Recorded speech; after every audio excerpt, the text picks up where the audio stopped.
So I'll just make an opening statement and then you can ask me your questions. As everybody knows, the world is going through a COVID pandemic and it's quite a difficult time for everybody. We had suggested to the national government that they should take certain actions that we felt would help our people, especially the weaker sections, farmers, laborers.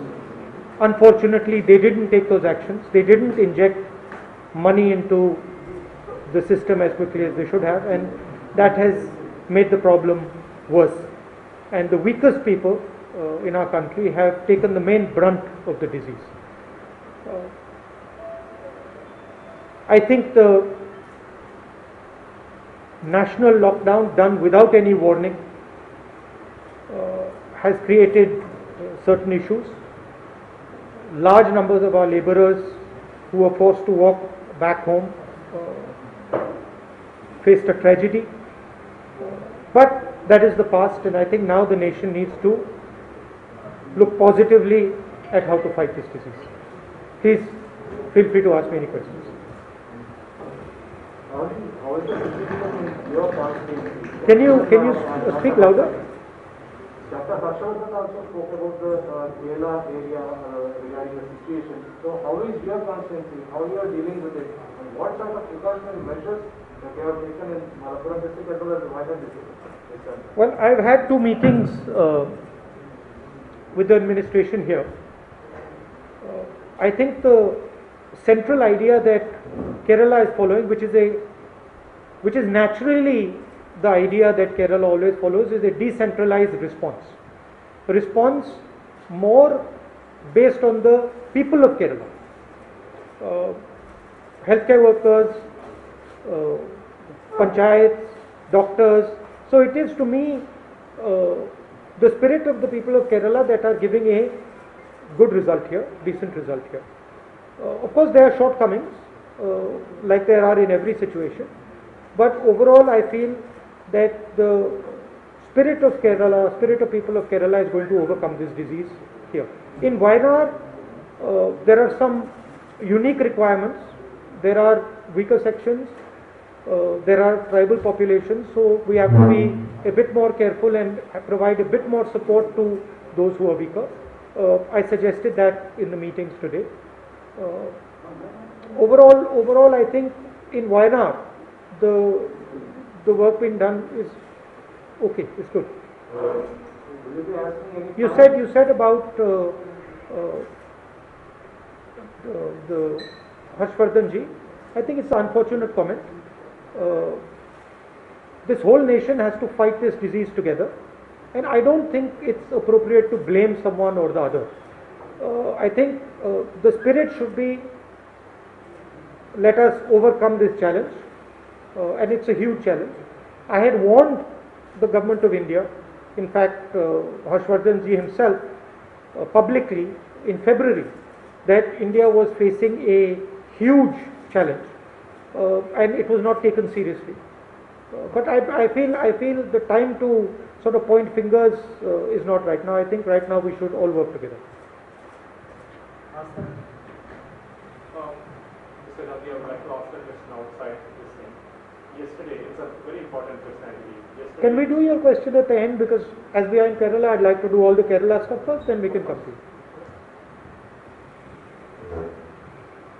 Anybody else? There was a controversy regarding the MSDP container. An online inauguration was cancelled in the last minute last week, and it was according to the state government. There were no consultants before, so they cancelled. Look, frankly, an inauguration is not really the central idea. I mean, okay, if an inauguration is cancelled, it's fine. I don't really have a real problem with it. But I think I am a representative of the people of Wayanad, like many other representatives. I'm not alone. I'm a member of parliament. There are MLAs. There are pradhans, there are all sorts of public representatives, and we represent the voice of the people, right? And I think that that voice of the people must not be curtailed.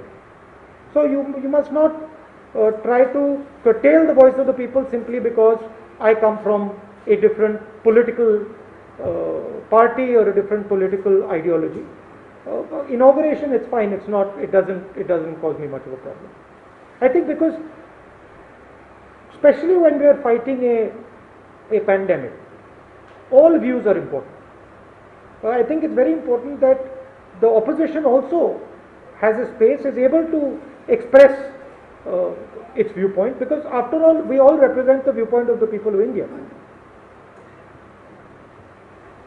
Sir, Yes. today's BMC meeting, also participated in it. The Chief Minister's Office of Kerala is not allowed to participate, co-chairman of BMC and the Panchayat giving a signal. I don't think this is fair or good for a democratic government. This type of politics. See, again, question is not whether it is fair or not.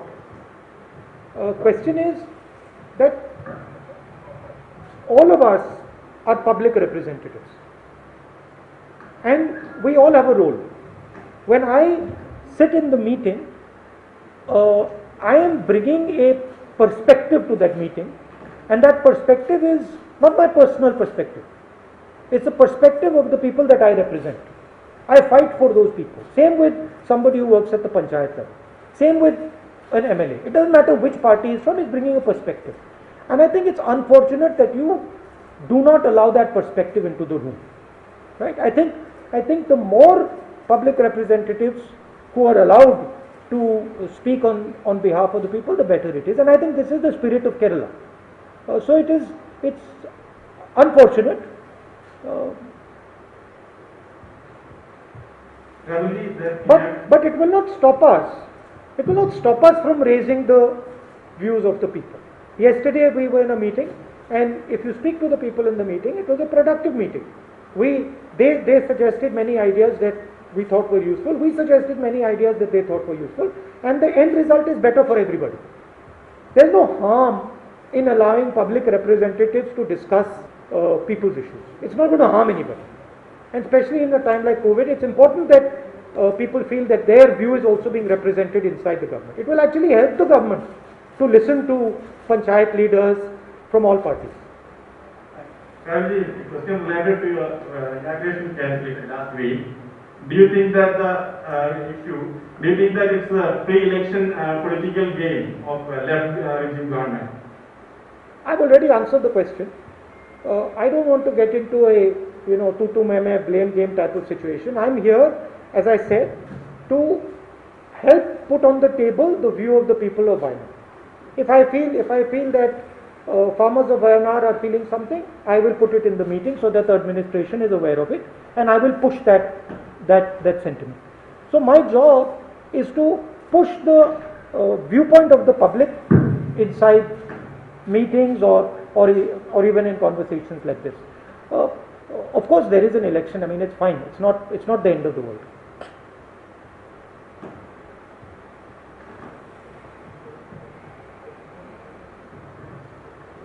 I fight the government of Kerala here, and I fight them ideologically. But that does not stop me from giving advice that I find useful for the people of Kerala. I will not give advice because they are my political opponents. I will give advice that is beneficial to the people of Kerala. And I think it is a good thing if the government also listens. Not a bad thing. It will help them, in fact. Okay, anybody else? Yes. What are your care about the small-scale farmers in Kerala? Well, this evening I'm having a very interesting meeting, which is about the rice growers and how we can think about marketing Wayanad rice. So I think there's a lot of potential in different areas in Wayanad. There's potential in rice, there's potential in turmeric, other areas. We are having that conversation. I think there is a tragedy unfolding at the national level as far as agriculture is concerned. And it is going to be a devastating tragedy, and government in Punjab has just taken steps to try and avert it. These 3 new laws that the government has come up with are going to break the back of Indian agriculture. They're not just going to break the back of small farmers, they're going to break the back of every single farmer. And these 3 laws are designed in a sense to open the path for 1 or 2 big business players. They are designed to take the agricultural strength of India, the food security of India, and give it to 2 or 3 key players that are close to the Prime Minister. I'm not going to repeat their names, you know their names. So this is a devastating blow to the farmers. And what is the real tragedy? It is being done at the time of COVID. You could have waited 6 months, you could have waited 1 year, but it was done at the time of COVID because the government feels that the farmer will not be able to resist at the time of COVID. The farmer will not be able to stand up for his rights at the time of COVID. The government is wrong. The Indian farmer is the backbone of this country, and he will resist these laws. And we are going to help him resist these laws. I think these laws are dangerous. They are dangerous for the country. They will impact food security of this country, and they will devastate the lives of millions of farmers. I'll tell you a little bit about the idea. Currently, there is a food security system in India that is structured around procurement, MSP, and the mandi system. And these laws are designed to destroy this architecture. They're designed to destroy the mandi system, destroy procurement, destroy MSP, and as a result, they will destroy food security, which will be a terrible blow. It will take us back 50 years. Small scale coffee plantations and tea plantations are already facing more problems. Yes. And I'm aware of that. Any suggestions? We are, I think if you look at Wayanad, and not the country, but at Wayanad, I think there are many unique opportunities for small scale farmers in Wayanad. I think there's a lot that can be done with regards to marketing their product, with regards to exporting some of their product, with regards to improving their productivity. I think there's a lot that can be done. In fact, in our meeting today, we had some suggestions, and we're going to have deeper conversations. I think one of the things that I would like to see is just like basmati rice is sort of a patented, branded idea, I would like to see some of Wayanad's rice to become a global, patented, branded idea. So I think there's a lot of scope, and it's quite exciting. In Wayanad, Tondi and Gadiyan. Currently, there's a problem. Currently, the problem that small-scale farmers are having, which we also raised in the meeting, is that the subsidy that they normally get has been taken away from them because of COVID, because they are unable to pay their interest on their loans, so their subsidy is being taken away. This is a real problem for them. There is no subsidy for electricity and other facilities. Yeah, but I think let's allow others to ask questions. We are going into some of these things in detail. Kabirji, as you know, there is a controversy over Kerala CM on gold smuggling case, and opposition leader demands for his resignation. What's your reaction on it? Look, I think there is already the NIA and others are investigating this issue, and I think let's see where that investigation goes. Well, let's see where it goes, and I think justice must prevail in all counts.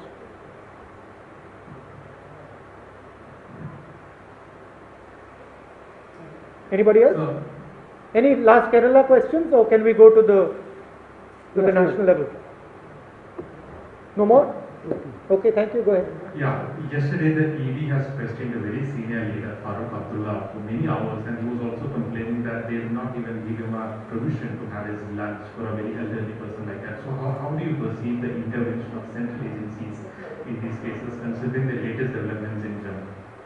Look, we have seen a tendency now for the current government to use agencies as political weapons. If somebody is not doing what they want politically, across the board, they feel they can use the CBI and the ED to pressurize them, to threaten them, to hurt them. This is something that it's not only Mr. Farooq Abdullah, but many people are facing. I am personally facing this assault. I have a number of cases against me, and there are many leaders who are facing this assault. This is tragic because it is going to destroy these institutions. These institutions are designed to give justice to the people of India. They are not designed to be political instruments. So I do not appreciate using CBI and ED to do your political work. They are India's instruments. They are not personal instruments of the Prime Minister, and they should be treated as such. Already, your party, one of the former Chief Minister of Madhya Pradesh, Mr. Amarnath, has made a remark against Imrati Devi while speaking in a canvas meeting. So how do you see his statement? Because the BJP is also alleging that. And your own friend, Mr. I'll tell you my view on this.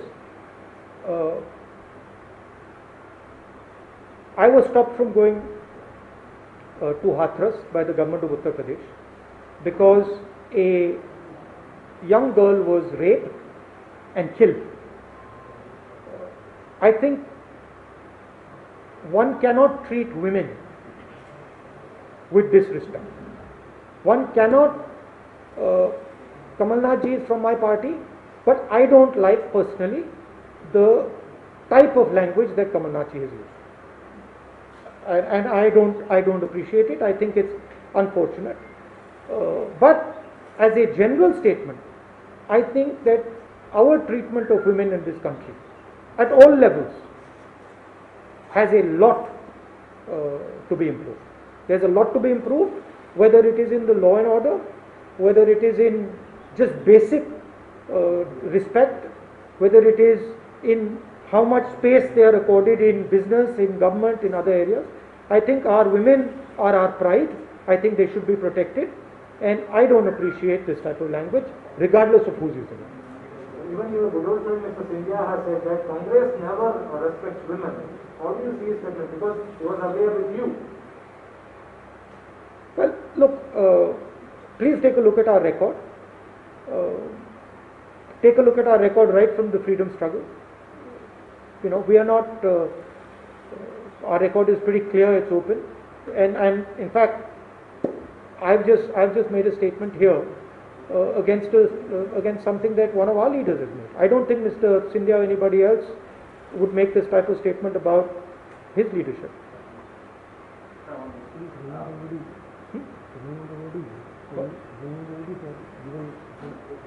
And as I believe Kamal Nath ji has already said that his statement was unfortunate.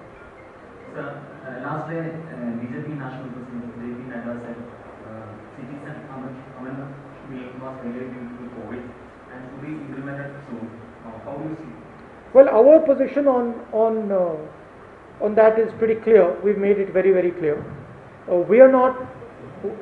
We believe that uniting the people of India is what strengthens this country. We believe that all people should be brought together, all people should be respected, and we feel that when you divide the people of this country, like the BJP does, you strengthen our opponents. BJP needs to reflect on why the Chinese have the power to be sitting inside Indian territory today. The Chinese have taken more than 1200 square kilometers of Indian territory. The BJP needs to think about why, what has given the Chinese this strength. I'll tell you what has given the Chinese this strength. Chinese have got this strength to sit inside India because the BJP has destroyed India's economy, because they have mishandled COVID, because at every opportunity they divide this country, because they take decisions without asking the people of this country. And that is why we have a foreign power occupying 1200 square kilometers of our land. And we have our Prime Minister lying to our nation about this occupation. The Prime Minister has himself said, and this is a lie, that nobody has taken any land from this country. The army is negotiating with the Chinese, the army believes otherwise, the defense ministry believes otherwise, but the Prime Minister is not able to face the reality that his misgovernance, his incompetence has allowed a foreign power to take over 1200 square kilometers of our country. And one of the big reasons this is happening is because everywhere the Prime Minister goes, everywhere he goes, he weakens this country's basic structure. When you crush the press, when you take over institutions, when you incite people against each other, you are weakening India. It is very important that every Indian understands this, that when we are united, we are strong. When we are united, nobody can challenge us. When we are divided, when we are fighting amongst each other, we are weak. And then you will have things like what is happening currently. I think we have last question and we go. PM Modi is addressing today evening. You've asked for. What do you expect? Sorry? PM Modi addressing today the nation. What do I expect? I'm not a soothsayer. I don't have the ability to predict these type of things. But I can say that the real challenge is in front of the country. I mean, what I'd like to hear from the Prime Minister is when the Chinese are going to leave Indian territory. This is shocking to me. I don't think there's any other country in the world today where a foreign power can take 1200 square kilometers of the country, right? And there's no answer from the leadership. There's no country in the world where if their territory is taken, the Prime Minister can simply say it never happened. So what I'd like the Prime Minister to tell us, the nation, is when the Chinese are going to be thrown out of Indian territory. What is the date by which the Chinese soldiers are going to be kicked out of India? That's what I want to know. But I guarantee you, the Prime Minister won't have the guts to say that. The Prime Minister will not be able, I'll tell you right now, that the Prime Minister will not say one word about the Chinese. He will not be able to say the word China. Let's see if I'm wrong. Thank you.